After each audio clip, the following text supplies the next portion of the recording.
आज दोपहर को पुलिस कंट्रोल रूम में एसपी प्रदीप शर्मा ने मामले का खुलासा करते हुए बताया कि इंदौर में रहने वाली छात्र कृति यादव ने वर्ष 2018 में उज्जैन के आरिफ खान नामक युवक के माध्यम से मेडिकल की पढ़ाई के लिए जॉर्जिया में एडमिशन लिया था, लेकिन रशिया और यूक्रेन के बीच युद्ध हो जाने के कारण वह बीच में ही पढ़ाई छोड़कर भारत आ गई थी।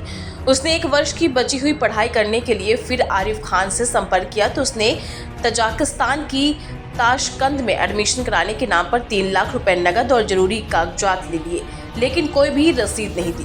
तो छात्रा ने जाने से मना कर दिया और दिए गए 3 लाख रुपए और कागजात वापस मांगे तो आरिफ खान द्वारा उसे जान से मारने की धमकी देकर 5 लाख रुपए ऑनलाइन ट्रांसफर करा लिए। इसके बाद जब छात्रा ताशकंद पहुंची तो उसे पता चला कि उसका एडमिशन नहीं हुआ है। भारत वापस लौटने पर जब आरिफ खान से रुपए वापस मांगे गए तो फिर उसने जान से मारने की धमकी दे डाली, जिसकी शिकायत छात्रा ने पुलिस को कर दी। इस पर कार्रवाई करते हुए महाकाल पुलिस ने आरिफ और उसके 3 अन्य साथियों को गिरफ्तार कर लिया है। यादव है, इनकी शिकायत पर इन्होंने जनसुनवाई में एक शिकायत दी थी, उसको वेरीफाई किया। उस पर 4 लोगों को हम लोगों ने अरेस्ट किया है। शाहरुख मंसूरी, तोपखाना उज्जैन, आरिफ खान नागजरी उज्जैन, गोमू ये विदिशा के रहने वाले हैं, अभी इंदौर में रह रहे हैं, और एक शाहीन मंसूरी निवासी शाहजहाँपुर। ये चारों के द्वारा इनको किर्गिस्तान, उज़्बेकिस्तान में एडमिशन कराने के नाम पर इनसे करीब 8 लाख रुपए का फ्रॉड किया। ये 2018 से लेकर 2022 तक आरिफ के माध्यम से जॉर्जिया में अपनी पढ़ाई कर रही थी। उसके बाद ये लौट के आई तो इनका 1 साल का एडमिशन इन्होंने कहा कि हम आपका उज़्बेकिस्तान की राजधानी ताशकंद में कराएंगे। जब ये ताशकंद पहुंची तो इन्होंने एक एजेंट ने इनको होटल में स्टे कराया और उसके बाद 970 किलोमीटर दूर एक जगह पर इनका एडमिशन कराया, जहाँ पर इनकी कोई पढ़ाई नहीं हुई। इनका पासपोर्ट वगैरह ले लिया गया और इनसे जब फ़ीस मांगी गई तो इन्होंने बताया कि हमने ऑलरेडी यहाँ के लोगों को फ़ीस जमा कर दी है, परंतु उसके बावजूद इनको वहाँ पर फ़ीस जमा करनी पड़ी।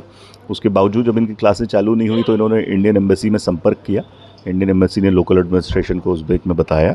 उसके बाद इन्होंने किर्गिस्तान से एम्बेसी के माध्यम से पुनः फ़ीस जमा करने के बाद अपनी पढ़ाई पूरी करी और अभी इंदौर में अपनी प्रैक्टिस कर रही हैं।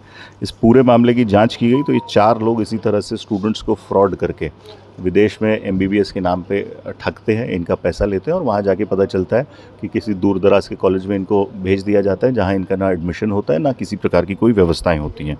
इन चारों से भी पूछताछ की जा रही है। इनका इंदौर में एक ऑफिस है ISM एजुकेट करके, उसके सारे रिकॉर्ड्स को हम खंगाल रहे हैं। इन्होंने 5 लाख रुपए लड़की से करीब ऑनलाइन ट्रांजैक्शन किया था, तो इनके बैंक खातों की डिटेल्स भी निकाल रहे हैं। जितने लोग इसमें फ्रॉड किए गए होंगे उन सबसे हम संपर्क करेंगे और उनकी तरफ से पृथक मामले इसमें दर्ज किए जाएंगे। आपके माध्यम से मैं लोगों से अनुरोध करना चाहता हूँ कि इस तरह की फर्जी एजेंसीज़ जो एजुकेशन के नाम पर आपको ठगती हैं, एडमिशन कराने के नाम से आप पर रकम लेती हैं, उनके झांसे में ना आए। कृपया ऑथराइज्ड और जो वास्तविक कॉलेज हैं उनको सर्च करने के बाद ही उनमें एडमिशन लें। धन्यवाद। 8 लाख रुपए का हम लोगों को डिटेल लिया हुआ है। बाकी इनका कहना है कि इन्होंने समय समय पर इनको एडमिशन की फॉर्मेलिटीज़ के नाम पर नगद में भी बहुत सारा पैसा दिया है, उसका वो अभी डिटेल निकाल रहे हैं और वो हमको उपलब्ध कराएंगे।